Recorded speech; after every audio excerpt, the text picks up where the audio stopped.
নমস্কার বন্ধুরা, আমার নাম শুভশ্রী আর আপনাদের সকলকে আমার চ্যানেলে খুব স্বাগত জানাই। আমার আজকের রেসিপি আলু গাজর মটরশুঁটির তরকারি। হয়তো আপনারা অনেকেই এই তরকারিটা খেয়ে থাকবেন। একবার এভাবে ট্রাই করে দেখুন, আপনাদের নিশ্চিত ভালো লাগবে। আমি একটু অন্যরকমভাবে এই তরকারিটা আজকে বানাচ্ছি। আমার চ্যানেল যদি ভালো লাগে সাবস্ক্রাইব, শেয়ার আর লাইক করতে কিন্তু ভুলবেন না। তো চলুন দেখে নিই কেমন করে বানাচ্ছি আলু গাজর মটরশুঁটির তরকারি। আলু গাজর মটরশুঁটির তরকারির জন্য আমরা প্রথমে একটা ভাজা মশলা বানিয়ে নেব।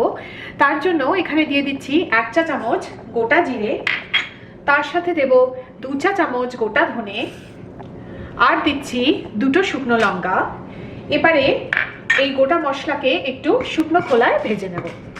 গোটা মশলা ড্রাই রোস্ট হয়ে গেছে। এবারে এটা ঠান্ডা হলে আমরা এই গোটা মশলাকে গ্রাইন্ড করে একটা পাউডার বানিয়ে নেব, আর সেটা আমাদের ভাজা মশলা, যেটা আমরা পরে আলু গাজর মটরশুঁটির তরকারিতে ব্যবহার করব। এবারে আলু গাজর আর মটরশুঁটির তরকারিটা বানানো শুরু করব। তার জন্য আমি দিয়ে দিচ্ছি 3 টেবিল চামচ সর্ষের তেল। আপনারা চাইলে সাদা তেলও ব্যবহার করতে পারেন। আমি সর্ষের তেলে রান্নাটা করছি। তেলটাকে ভালো করে গরম করে নেব। তেলটা গরম হয়ে গেছে। এর মধ্যে দিয়ে দিচ্ছি 2টো তেজপাতা, 1 চা চামচ 5 ফোড়ন, আর দিচ্ছি 2টো শুকনো লঙ্কা। এবারে এই ফোড়নটাকে আমরা 30-40 সেকেন্ড একটু ভেজে নেব। দিয়ে দিচ্ছি একটা মাঝারি সাইজের পেঁয়াজ, প্রায় 150 গ্রাম। আমি একদম ছোট কুচি করে কেটে নিয়েছি। পেঁয়াজটাকে আমি দিয়ে দিচ্ছি। পেঁয়াজটাকে এবারে 4-5 মিনিট একটু ভেজে নেব, যতক্ষণ না পেঁয়াজটা সফট হয়ে যাচ্ছে। একদম লালচে করে ভাজার দরকার নেই। পেঁয়াজটা সফট হয়ে গেছে। এর মধ্যে এবারে দিয়ে দিচ্ছি গাজর। আমি একদম ছোট ছোট পিস করে কেটে নিয়েছি। এখানে 250 থেকে 300 গ্রাম গাজর আছে। গাজরটাকে আমি দিয়ে দিচ্ছি। এবারে গাজরটাকে পেঁয়াজের সাথে মিশিয়ে আরও আমরা 4-5 মিনিট ভেজে নেব। দিয়ে দিচ্ছি 250 থেকে 300 গ্রাম আলু। আলুগুলোকেও আমি এরকম ছোট ছোট পিস করে কেটে নিয়েছি। আলুটাকে আমি পরে দিচ্ছি, কেন কি গাজর সেদ্ধ হতে বেশি সময় লাগে আলুর তুলনায়, তাই জন্য আমি আলুটাকে একটু পরে দিলাম। এবারে আলুটাকেও আমি আরও 4-5 মিনিট ভেজে নেব। দিয়ে দিচ্ছি 1 কাপ মটরশুঁটি, তার সাথে আরও দেব একটা মাঝারি সাইজের টমেটো 140 গ্রাম। আমি একদম ছোট কুচো করে কেটে নিয়েছি। আর দিচ্ছি সামান্য কিছু নুন স্বাদ মতো। এবারে সবকিছু ভালো করে মিশিয়ে আমরা এটাকে আরও 3-4 মিনিট রান্না হতে দেব।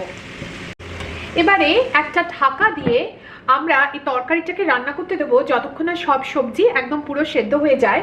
কোনো জল অ্যাড করছি না আমি। টমেটো আর সবজি থেকেই যে জল বেরোবে তাতেই সেদ্ধ হয়ে যাবে সবজিগুলো। তবে মাঝে মাঝে ঢাকাটা খুলে সবকিছু ভালো করে নাড়িয়ে দেবেন। সবজিগুলো সব সেদ্ধ হয়ে গেছে। আমি মাঝে মাঝে ঢাকাটা খুলে সবকিছু কয়েকবার নাড়িয়ে দিয়েছিলাম। এর মধ্যে এবারে দিয়ে দিচ্ছি ভাজা মশলা, যেটা আমরা আগে করে নিয়েছিলাম। তার সাথে দেব বেশ কিছু কুচনো ধনেপাতা। ধনেপাতাটা এই সবজিটাতে দারুণ লাগে খেতে। শীতকালে ধনেপাতার সিজন, তাই জন্য ধনেপাতাটা দিচ্ছি। অনেকটাই দিলাম এখানে আমি। এবারে সব কিছু ভালো করে মিশিয়ে তরকারিটাকে আরও আমরা 3-4 মিনিট ভালো করে রান্না হতে দেব, যাতে এই ধনেপাতা আর ভাজা মশলাটা তরকারিতে ভালো করে মিশে যায়। আর এই স্টেজে কিন্তু আর ঢাকা দেব না। ঢাকা ছাড়াই আমরা এই মশলাটাকে ভালো করে মিশিয়ে নেব। আমাদের আলু গাজর মটরশুঁটির তরকারি অলমোস্ট তৈরি।